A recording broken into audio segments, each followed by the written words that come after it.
ಯಾರ ಪರವೂ ಅಲ್ಲ, ಯಾರ ವಿರುದ್ಧವೂ ಅಲ್ಲ. ಸಾಯಂಕಾಲ ಎಕ್ಸ್ಪ್ರೆಸ್, ಇದು ಜನಪರ.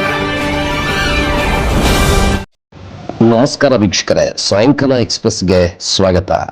ರಾಜ್ಯದ ಕ್ರೀಡಾಪಟುಗಳಿಗೆ ಭರ್ಜರಿ ಸಿಹಿ ಸುದ್ದಿ ರಾಜ್ಯ ಸರ್ಕಾರ ಘೋಷಿಸಿದೆ. ಕ್ರೀಡೆಯಲ್ಲಿ ಸಾಧನೆ ಮಾಡುವ ವಿದ್ಯಾರ್ಥಿಗಳಿಗೆ ಹಾಜರಾತಿ ವಿನಾಯಿತಿ, ಸರ್ಕಾರಿ ಉದ್ಯೋಗದಲ್ಲಿ 2% ಮೀಸಲಾತಿ, ವಿಶೇಷ ಪ್ರೋತ್ಸಾಹಧನ, ಹೊಸ ಕ್ರೀಡಾಂಗಣಗಳ ನಿರ್ಮಾಣ ಸೇರಿದಂತೆ ಹಲವು ಮಹತ್ವದ ಘೋಷಣೆಗಳು ಉಪಮುಖ್ಯಮಂತ್ರಿ ಡಾಕ್ಟರ್ ಜಿ ಪರಮೇಶ್ವರ್ ಪ್ರಕಟಿಸಿದ್ದಾರೆ. ಈ ಕುರಿತು ಸಂಪೂರ್ಣ ವರದಿ ಇಲ್ಲಿದೆ ನೋಡಿ. ಬೆಂಗಳೂರಲ್ಲಿ ಸುದ್ದಿಗೋಷ್ಠಿ ನಡೆಸಿದ ಯುವಜನ ಮತ್ತು ಕ್ರೀಡಾ ಸಬಲೀಕರಣ ಸಚಿವರಾದ ಡಾಕ್ಟರ್ ಜಿ ಪರಮೇಶ್ವರ್ ಅವರು ಕ್ರೀಡಾಪಟುಗಳಿಗೆ ಭವಿಷ್ಯದ ಬಲ ತುಂಬುವ ಹಲವು ಮಹತ್ವದ ನಿರ್ಧಾರಗಳನ್ನು ಪ್ರಕಟಿಸಿದ್ದಾರೆ. ರಾಜ್ಯದ ಹಾಗೂ ರಾಷ್ಟ್ರಮಟ್ಟದ ಕ್ರೀಡಾಕೂಟಗಳಲ್ಲಿ ಭಾಗವಹಿಸುವ ವಿದ್ಯಾರ್ಥಿಗಳಿಗೆ 15% ಹಾಜರಾತಿ ವಿನಾಯಿತಿ, ಅಂತಾರಾಷ್ಟ್ರೀಯ ಮಟ್ಟದಲ್ಲಿ ಭಾಗವಹಿಸುವವರಿಗೆ 25% ವಿನಾಯಿತಿ ನೀಡಲಾಗಿದೆ. ಈ ಕುರಿತು ಸರ್ಕಾರಿ ಆದೇಶವು ಕೂಡ ಹೊರಡಿಸಿದ್ದಾರೆ.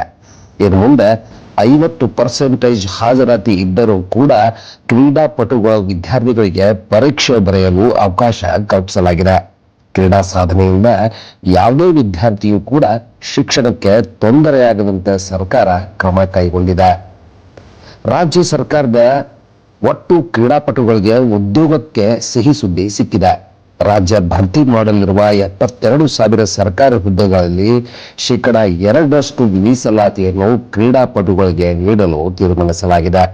ಇದರಿಂದ ಸುಮಾರು 2,000 ಉದ್ಯೋಗಗಳು ಕ್ರೀಡಾ ಸಾಧಕರಿಗೆ ಲಭ್ಯವಾಗಲಿದೆ.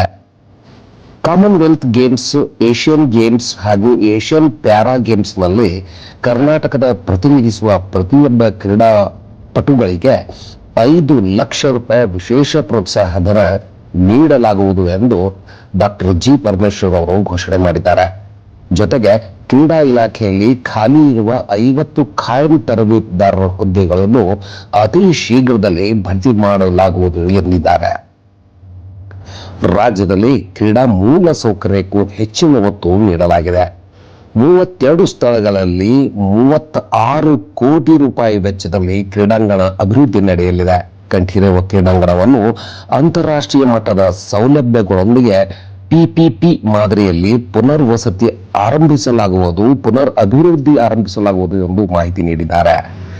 ಕಳೆದ 2 ವರ್ಷಗಳಿಂದ ಬಾಕಿ ಉಳಿದಿದ್ದ ಏಕಲವ್ಯ ಕ್ರೀಡಾ ರತ್ನ, ಕ್ರೀಡಾ ಪ್ರೋತ್ಸಾಹ ಹಾಗೂ ಕ್ರೀಡಾ ಜೀವಮಾನ ಸಾಧನೆ ಪ್ರಶಸ್ತಿಗಳು ಕೂಡ ಇದೇ ವರ್ಷದಲ್ಲಿ ಆಗಸ್ಟ್ 29ರಂದು ಹಾಕಿ ಯಾಂತ್ರಿಕ ಧ್ಯಾನಚಂದ್ ಜನ್ಮ ದಿನದಂದು ವಿತರಿಸಲಾಗುವುದು ಘೋಷಣೆ ಮಾಡಿದ್ದಾರೆ.